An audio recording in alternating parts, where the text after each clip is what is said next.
D'un côté, il y a des porteurs de projets associatifs, culturels, entrepreneurs sociaux qui ont du mal à trouver des locaux d'activité.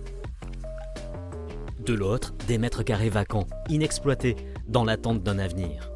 L'idée ? Résorber la vacance et servir la création, en utilisant de nombreux bâtiments disponibles pour y établir des occupations temporaires à prix réduit.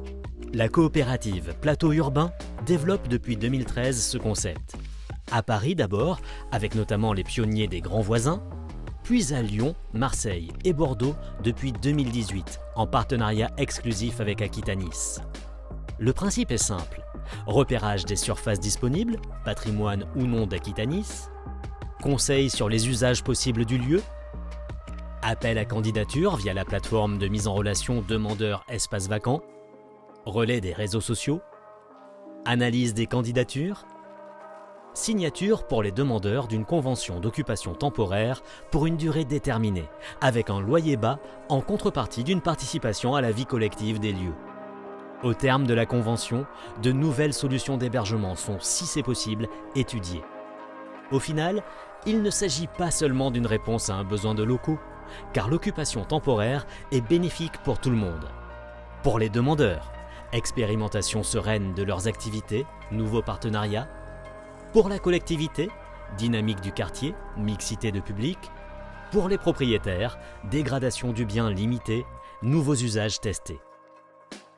Et dans la vraie vie, c'est comment l'occupation temporaire ? À la rencontre de ceux qui font vivre les 2 premiers sites bordelais.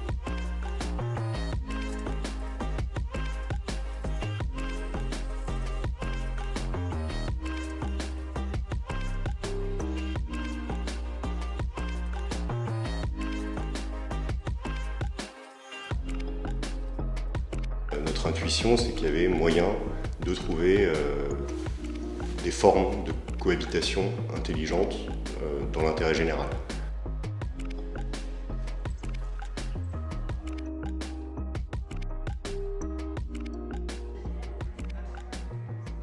À l'échelle d'un immeuble comme celui-là, c'est plutôt se dire on a un actif qui va être inutilisé pendant une certaine période et ça semble inconcevable dans des secteurs tendus de laisser un immeuble vide. C'était une réponse à la fois éprouvée mais qui en même temps laisse la possibilité d'aller toucher des gens que l'on ne sait pas aller chercher habituellement. Je développe depuis le mois de septembre une solution qui s'appelle Boxit, qui consiste en fait à mettre à disposition des restaurateurs des emballages alimentaires réutilisables et changeables via un système de consigne. Je travaille pour le Carillon de Bordeaux. Le Carillon, c'est le projet de l'association donc la Cloche de Bordeaux. C'est un réseau de solidarité entre commerçants, habitants et personnes sans domicile. Je suis artiste peintre et photographe indépendante. C'est une marque en fait qui mélange le style traditionnel, donc les vêtements, ça se voit au niveau des vêtements, au niveau de la couleur, au niveau du style, au niveau des tissus qui sont vraiment imprégnés dans la culture africaine, ivoirienne. Moi jusqu'à maintenant je travaillais chez moi en télétravail, mais on atteint vite ses limites. On cherchait des locaux parce qu'on a une équipe qui s'agrandit. On a vraiment plusieurs profils, on a des personnes qui se lancent vraiment dans une nouvelle activité et qui souvent travaillent déjà chez eux dans des conditions qui n'étaient pas forcément optimales et qui ont vu justement dans cette proposition l'occasion vraiment de se développer. Je paye un petit peu plus de 80 € pour 10,5 mètres carrés je crois, donc c'est vraiment très avantageux, c'est Bordeaux plein centre, donc c'est accessible très rapidement.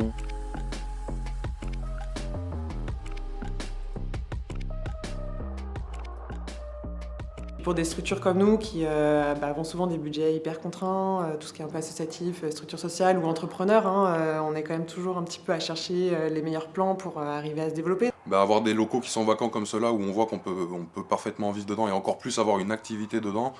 Je suis venue à la rénovation de meubles pour qu'on arrête de jeter ou d'acheter des meubles neufs et redonner une seconde vie aux objets. Donc pareil pour les bâtiments. Je veux dire, on a un patrimoine, il vaut mieux le faire vivre et le rénover. C'est chouette dans environnement plus développement durable, où on parle d'économie circulaire, etc., de faire vivre un lieu et qui peut aider des structures comme les nôtres qui sont fragiles économiquement. Donc je propose que les derniers arrivés débutent.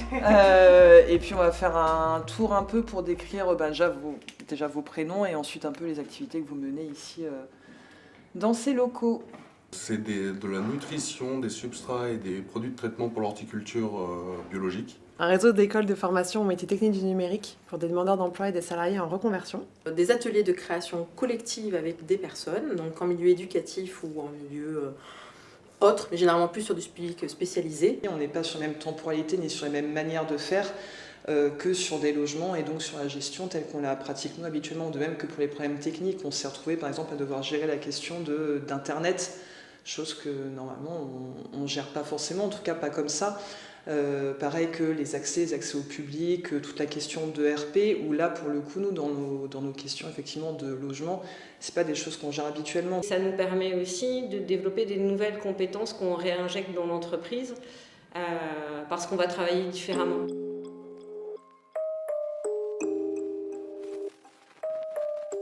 On a tous individuellement au sein de chaque entreprise répondu à un appel à projet qui a été lancé par Aquitanis pour occuper les lieux pendant une période de 8 mois, qui est en fait une période pendant laquelle le bâtiment est vide, parce que ça va être transformé en logement, mais pour des raisons administratives, le bâtiment est vide pendant un temps, donc on profite du lieu pendant ce temps-là.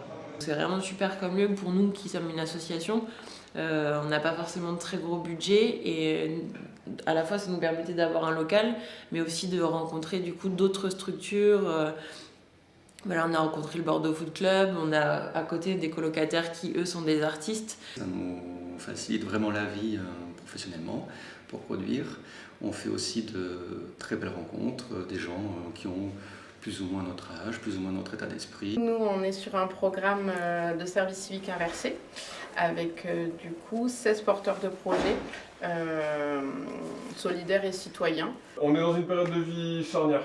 On doit prendre des décisions importantes, on se construit une identité, mais trop souvent on se fait pas assez confiance. On se crée des barrières tout seul.